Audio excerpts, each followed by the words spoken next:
आयोगाने मतदान यादीमध्ये हेराफेरी केलेली आहे।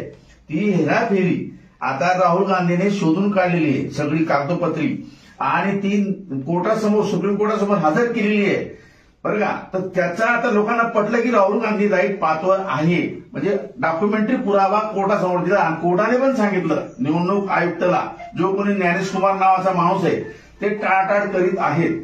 पण चूक कशी याच्यामध्ये की याच्यामध्ये एका माणसाला 50 मुलं दाखवले आणि निवडणुकीत यादीमध्ये नाव लिहिलं।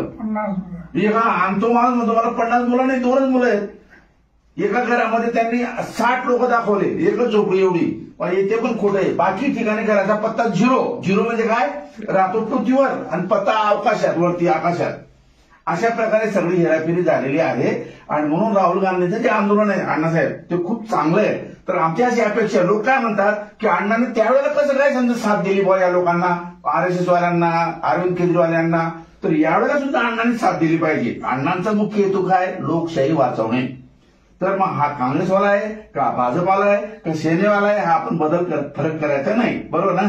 तर आमची अशी विनंती आहे, लोक असं म्हणतात अण्णा तुम्ही आता शांत झोपलेले आहेत, काँग्रेसच्या वेळेला तुम्ही आंदोलन केलं होतं।